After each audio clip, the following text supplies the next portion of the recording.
This week on Compliance Tip of the Day, we're going to look at some issues between the CCO and the board and conclude with CCOs on the board. The Compliance Tip of the Day. This is the podcast where we bring you daily insights and practical advice on navigating the ever-evolving landscape of compliance requirements. Whether you're a seasoned compliance professional or just starting your journey, my aim in this podcast is to provide you with a bite-sized, actionable tip to help you stay on top of your compliance game. And now I'd like to say a few words about the latest podcast on the Compliance Podcast Network, AI Today in 5 with 5. Thrilled to announce the inaugural episode of my latest podcast series, AI Today in 5. I wanted to do a short, curated set of stories and news stories about AI for the compliance professional and the greater business professional. You can check it out on Megaphone, the Compliance Podcast Network, Spotify, iHeartRadio, or Apple, or wherever great podcasts are listened to. Check out AI Today in 5. Today we begin our special 5-part series on the interactions of the CCO with the board by asking why compliance professionals should not overlook board oversight. Too often boards with a degree of insulation, shielded by tradition or the assumption that their strategic decisions are assailable, do not engage in critical oversight. Put simply, effective boards create more value, ineffective boards destroy it. This is where the compliance professional must bring their focus. If you are a compliance officer, general counsel, or governance leader, you cannot afford to treat your board as outside your scope of influence. In fact, the oversight of boards, particularly through director elections and ongoing accountability, is where compliance intersects the most with the governance and shareholder value.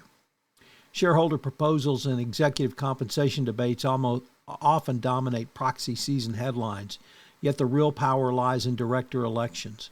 Voting for or against directors, especially those who chair key committees such as governance, compensation, or audit, is the single strongest way investors hold boards accountable.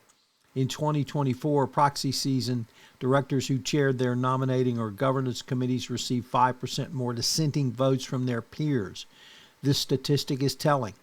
Investors are no longer content to passively observe board performance. They are sending direct messages when governance is misaligned or oversight is ineffective.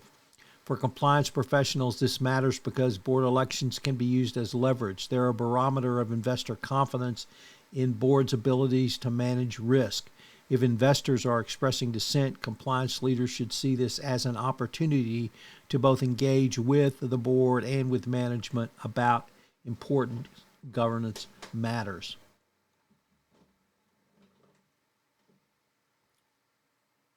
The evidence seems clear that effective boards drive better corporate performance, safeguard shareholder interests, and provide the necessary oversight to ensure management accountability. Ineffective boards, by contrast, create fertile ground for governance failures, compliance breaches, and cultural erosion. For compliance professionals, this means that governance oversight must be viewed as a part of the compliance mandate. Compliance is not simply about monitoring transactions or training employees. It's about ensuring the board itself is fit for purpose. By applying the same rigor we bring to anti-corruption or fraud prevention to board governance, we elevate the compliance function into a true corporate partner in value creation inside of a corporation. In today's environment of heightened scrutiny, investor demands stewardship, and regulatory demands accountability, compliance professionals have a unique opportunity. By stepping into the governance conversation and making board oversight part of the compliance agenda, we can help build such organizations. So what are today's 3 key takeaways? Number 1, composition. High-quality boards are majority independent, diverse in skills. 2, structure. Strong boards have formal committees and annual director elections. And 3, never forget actions. Ultimately, boards must prove their effectiveness through their behavior. I hope you'll join us tomorrow where we look at a CCO playbook to master board of director communications.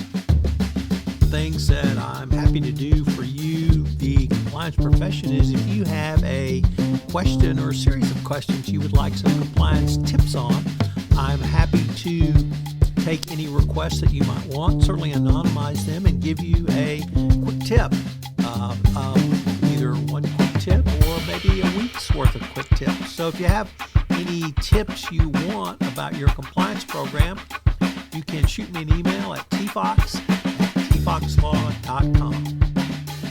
This podcast was created and produced